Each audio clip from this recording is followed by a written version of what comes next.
Pourquoi es-tu aussi triste? Pourquoi pleures-tu?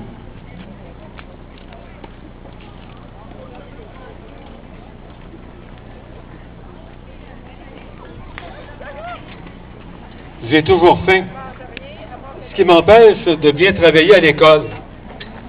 Je viens de recevoir la note de ma dictée, et même si j'ai étudié toute la semaine, je n'ai eu que 4 sur 10.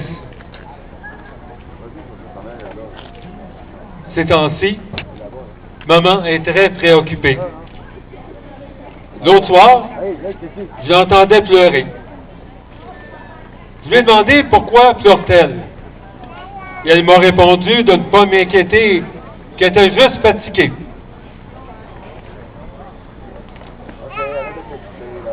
Je lui ai fait un câlin. Je lui ai donné un beau bec et je lui ai dit que je l'aimais. Maman m'a regardé. Elle m'a souri, tout en caressant ma joue.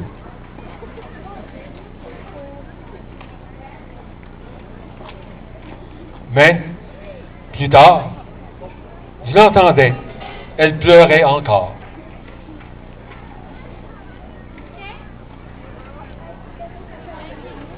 Hier, j'ai surpris une conversation que maman avait avec la voisine, qui en passant est la mère de mon ami. Maman lui disait, « Je ne sais plus quoi faire. On n'a presque plus rien à manger. J'ai du retard sur le paiement de mon loyer à cause du compte de chauffage qui est trop élevé. J'ai plus assez d'argent pour acheter mon médicament puisqu'il n'est pas entièrement couvert. Je suis épuisé de vivre de mois en mois cette situation. Parfois, je me disais, si je mourais.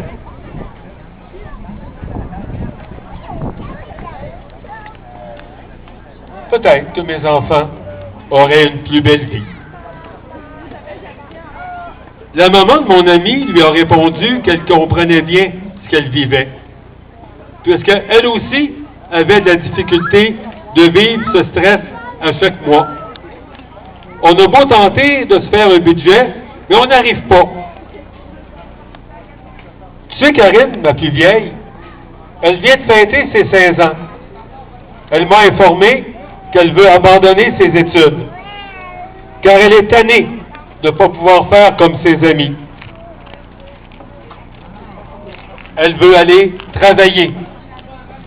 J'ai tenté de l'encourager à poursuivre ses études afin que ça lui donne plus de chance pour trouver un meilleur emploi.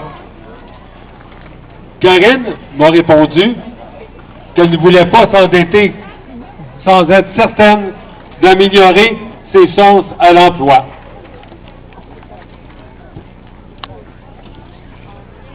Je ne comprends pas qu'il y ait des gens qui ont une belle maison. 2, parfois 3 autos. Ils vont dans les grands restaurants. Ils voyagent 1 ou 2 fois par année, pendant que nous, là, on loge dans des logements trop petits, avec rien dans le frigo.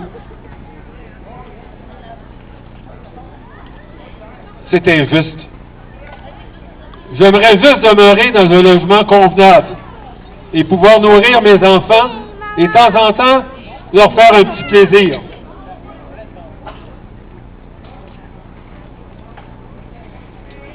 Après avoir entendu cette conversation,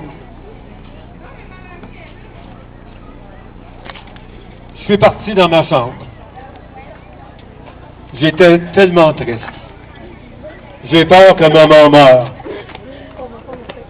C'est peut-être de ma faute, tout ce qui arrive à maman. Si je m'en allais, ça lui coûterait moins cher. Elle pourrait payer son médicament. J'ai pleuré toutes les larmes de mon corps.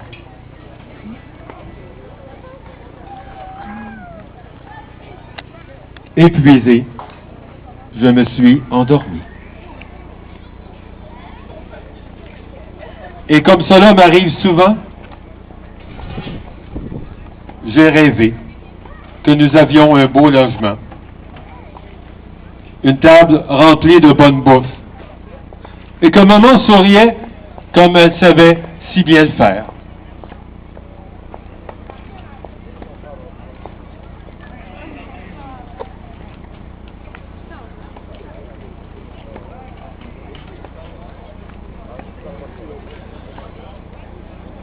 est-ce qu'il existe une grande personne qui peut nous aider?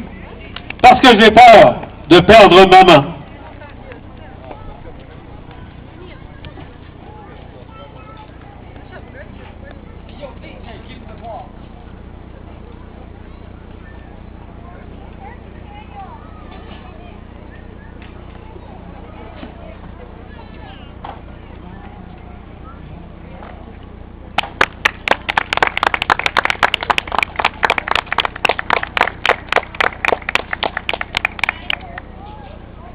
Bonjour. Bonjour, ça va bien? Alors, je suis Alain Roy, je suis de l'Association des locataires de Sherbrooke. Peut-être plusieurs connaissent notre organisme. Pendant que vous vous attendez patiemment la nourriture, on va se parler. Si on peut résumer ce qu'on vient de voir, c'est la situation d'un enfant qui voit sa mère inquiète parce que elle investit beaucoup d'argent pour le loyer, ce qui l'empêche de manger, ce qui l'empêche aussi d'avoir une vie plus décente. Est-ce qu'il y en a qui connaissent l'Association des locataires?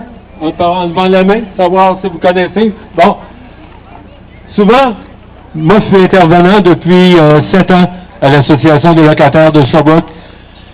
Et la situation qu'on a de personnes comme Pierrot, comme sa maman, comme la maman de Karen, qui nous dit « Je ne sais pas comment je vais arriver à payer mon loyer. Quand je vais l'avoir payé, comment je vais être capable de manger et de faire manger mes enfants, de payer des médicaments qui ne sont pas couverts comme tels. » C'est peut-être une situation que, peut-être parmi vous, aujourd'hui, vous vivez, que vous avez vécu, ou qu'il y a des gens que vous connaissez qui vivent. Ça se peut-tu, ça?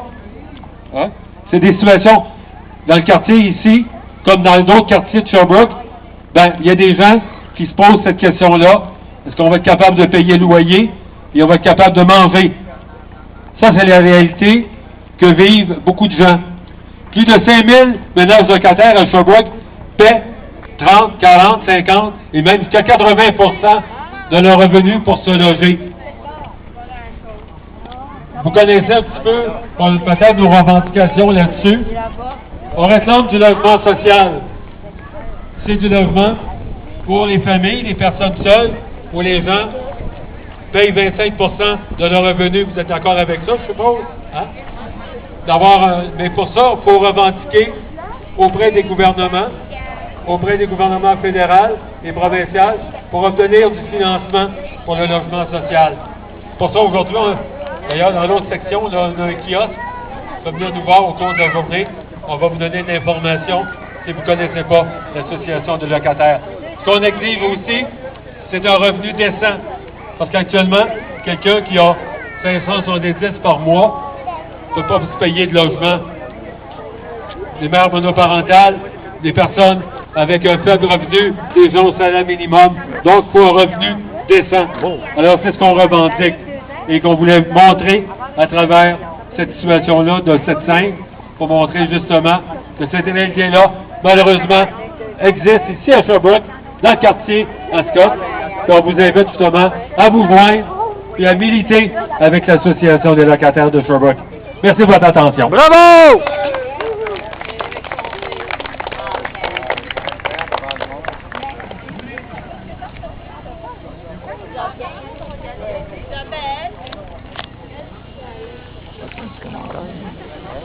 C'est un petit commentaire. Non. Non.